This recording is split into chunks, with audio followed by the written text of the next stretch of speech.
Então, semana passada, a OpenAI fez o lançamento do ChatGPT 5 e foi muito engraçado porque os primeiros vídeos falando sobre eram vários youtubers com aquelas caras de thumbnail tipo melhor modelo de todos os tempos, eu mal posso acreditar como este é o melhor ChatGPT de todos. E passou um tempinho e o pessoal mudou o discurso e descobriu, peraí, tem algo errado, esse modelo não é tão bom e tem diversas complicações, tá? Então eu queria conversar um pouco com você sobre isso e também falar sobre o primeiro modelo aberto que a OpenAI lança em muito tempo e também sobre a questão de segurança desses modelos, que é uma coisa que tem me chamado muita atenção. Vamos nessa, mas antes, se vocês curtem o canal, deixem um like, se inscrevam, recomendem para os amigos e se quiserem ajudar aqui, nós temos um Apoia-se e um Pix ali na descrição. Mas é isso aí, pessoal, vamos nessa. Será que o ChatGPT-5 ele foi uma decepção? Ele foi decepcionante? Eu acho que depende um pouco. Eu vou tentar analisar tudo que foi falado ali e tentar explicar, né, porque tantas pessoas odiaram e disseram que essa foi uma das piores atualizações do ChatGPT e o que isso pode significar também para o futuro, as coisas interessantes que realmente saíram daí que eu acho que a gente tem que prestar atenção. Então assim, ó, no anúncio o que eles disseram mais ou menos, tá? Teve uma apresentação de 1 hora e pouco,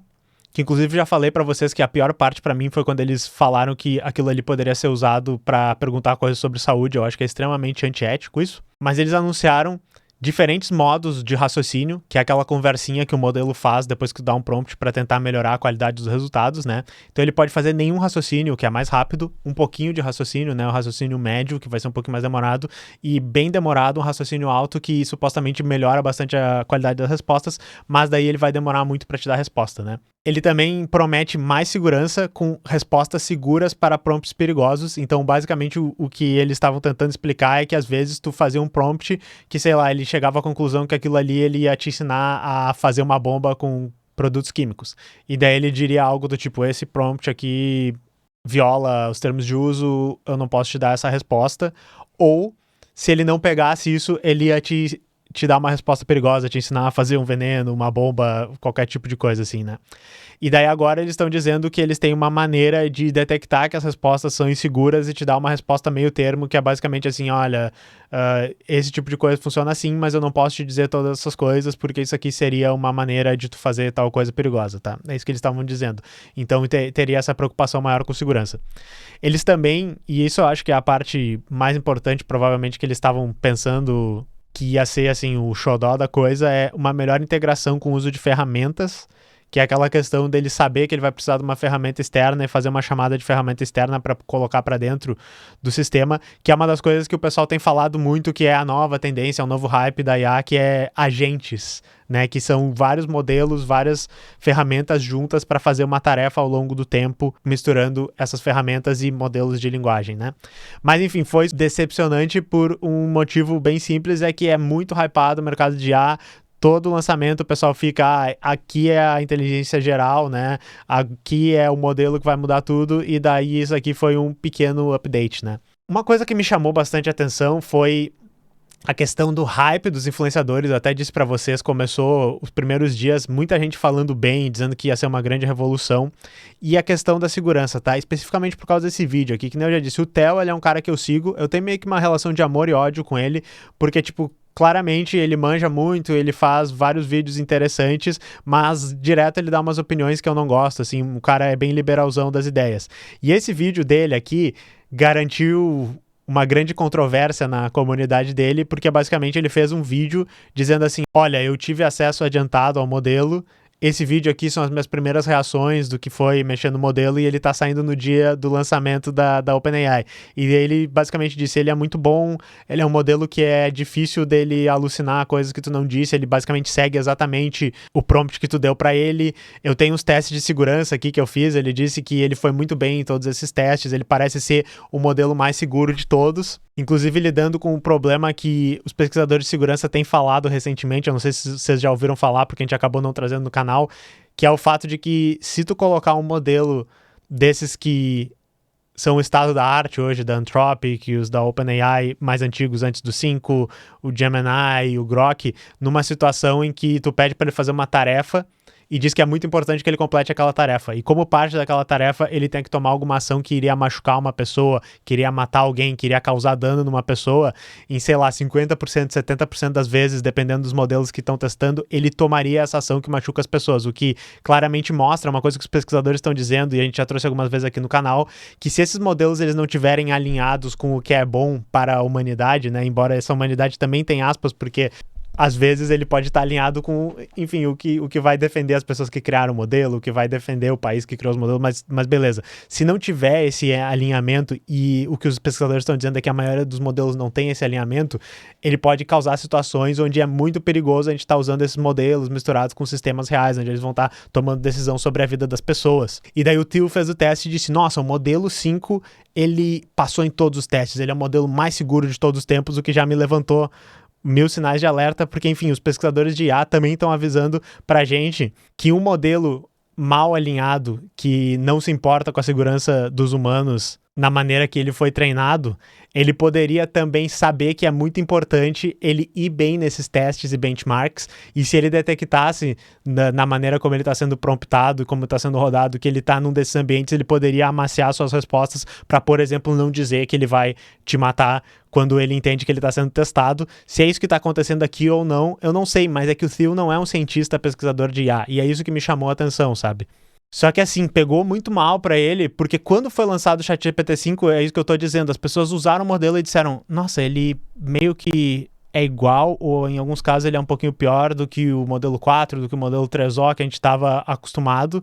e ao mesmo tempo que aconteceu isso, a OpenAI tirou todos esses modelos do catálogo, e daí isso causou uma controvérsia muito grande na comunidade, né? As pessoas ficaram putas, tanto que o próprio Thiel teve que fazer um outro vídeo, e o que ele disse no vídeo dele? Ele disse assim, o modelo que eu usei quando a OpenAI me deixou usar o pré-teste lá, não era esse, ele era mais inteligente que esse. Então,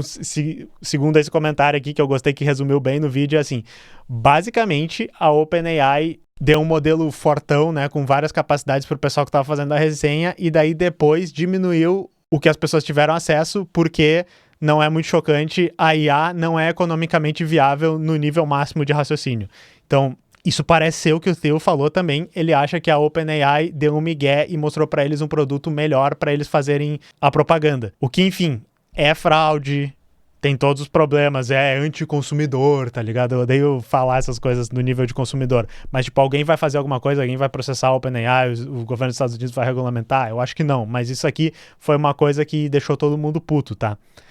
A questão deles terem removido os modelos antigos também foi muito estranha, tá? E daí isso eu acho que corrobora um pouco o que as pessoas estavam falando. Talvez esse modelo ele tenha sido focado em, enfim, ser um pouquinho melhor e um pouquinho melhor nos testes, né? Que isso é uma coisa importante para que as pessoas pensem, ok, esse modelo é uma melhora, mas que talvez ele seja um corte de custos para a OpenAI, seja uma coisa que está ajudando eles a não gastarem tanto dinheiro hypando o produto dele, que ainda não tem a viabilidade que eles imaginam que ia ter, ia trazer a grana que eles imaginam que eles iam ter para isso. Então pode ter sido isso, pode ser também por causa da crise dos modelos psicofantas, né, que é aqueles modelos que a gente já falou algumas vezes aqui também, que eles são muito amigáveis, eles reforçam tudo que tu está dizendo, nunca te contradizem, e que estava gerando as situações onde as pessoas, por exemplo, estavam convencendo o modelo a explicar como elas poderiam fazer uma dieta que fez mal para elas. Vou botar o vídeo aqui para vocês verem. As pessoas que estavam entrando em espirais de conspiração com o modelo,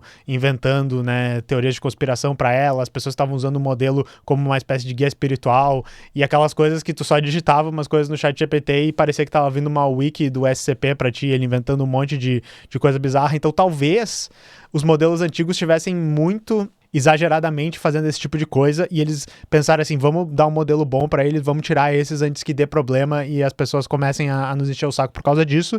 ou forçar o uso dos modelos novos para aumentar o número de testes que ele tem, ou enfim, para as pessoas se acostumarem e quererem usar esses modelos aí.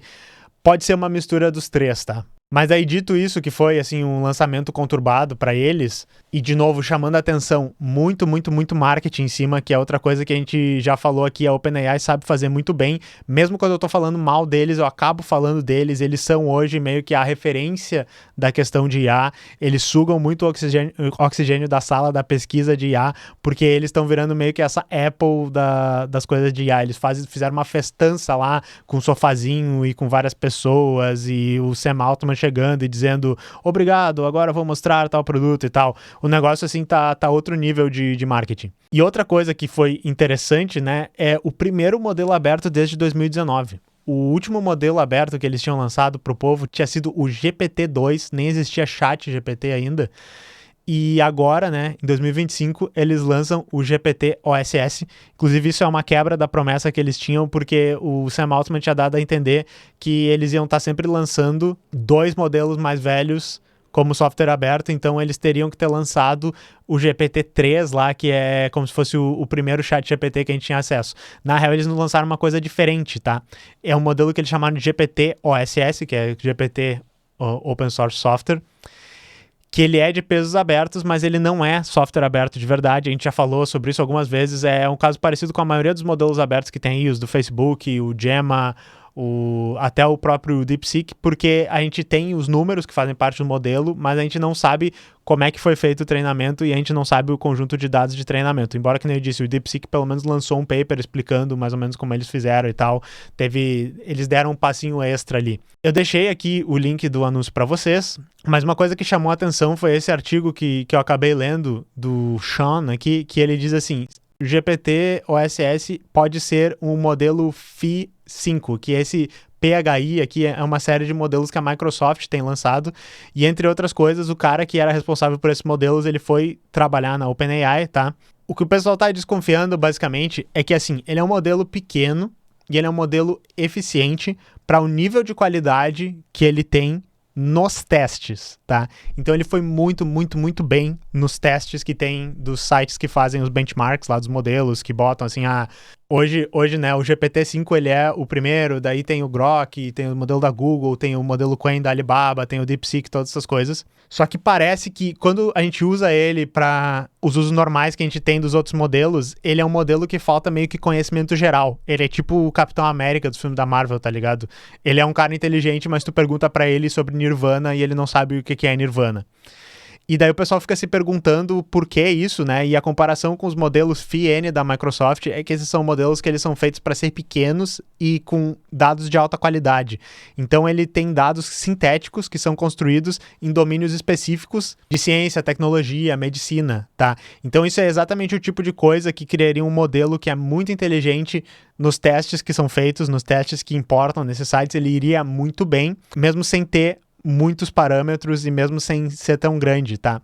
Isso vai permitir que ele vá bem nos testes, mas ao mesmo tempo não entregue assim todo o ouro da OpenAI. Ele não é um modelo que tá cheio de outras informações, então isso talvez tenha sido uma escolha que eles fizeram de, ok, nós vamos entregar algo aberto pro pessoal, já que a gente tem esses outros modelos abertos que estão batendo na nossa porta de trás aqui, que estão chegando muito próximo da gente, mas ao mesmo tempo a gente não vai dar um modelo que tem todos os nossos segredos de negócio, como esses que são fechados, como o 5, como o 4, como o 3, e as pessoas não vão poder estudar eles e fazer muito fine-tuning, tá? Então, provavelmente ele não vai ser tão útil para fine-tuning porque ele não tem tantos dados diferentes, ele tem esses dados que são extremamente úteis, né? Ele tem esses casos de uso específicos nos campos técnicos, e também ele não deve ter material com direitos autorais, como todos aqueles livros, todas aquelas revistas, vídeos do YouTube, aquelas coisas que a gente sabe que a OpenAI botou lá dentro, mas a gente não tem as provas, digamos, e também é uma coisa que pode ajudar eles se quiserem estudar esses modelos para, por exemplo, processar eles ou ir atrás deles sobre questão de direitos autorais.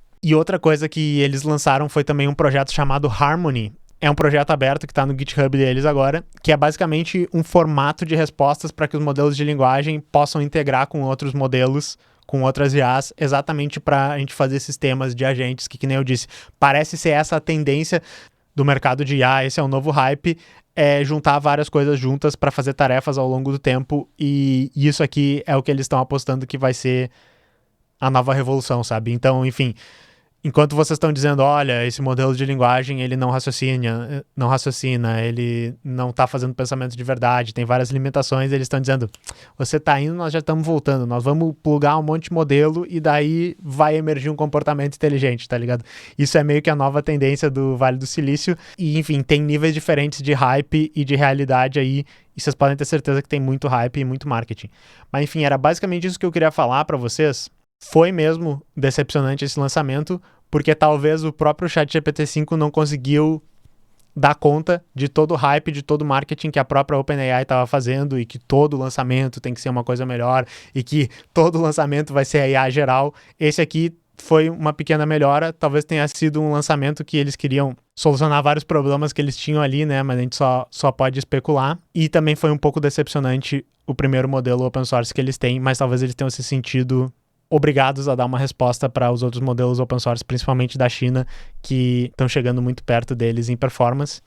E também lembrar, escutem os pesquisadores de IA sobre segurança, não adianta só fazer uns testezinhos e dizer, ele não tentou me matar aqui, não quer dizer que esse modelo não possa criar vários problemas, principalmente com a tendência agora que é os agentes, ligar todos os modelos um no outro. Mas basicamente isso que me chamou a atenção lendo as notícias sobre o ChatGPT-5, eu espero que vocês tenham achado interessante. Digam aí se vocês acham que ele é um modelo mais seguro e mais otimizado, como é que vocês têm feito uso disso, ou vocês realmente fazem uso disso. Para falar a verdade, eu não sou muito hypado nos modelos de AI, só que eu fico lendo todas as notícias e eu sei que vocês vão achar interessante, então é por isso que eu trago essas informações, tá? Mas é isso aí, muito obrigado por seguirem o canal. Se vocês curtem nosso trabalho, né, sabe, e apoia, curte, like, blá blá blá, e a like é foda e tal, tchau.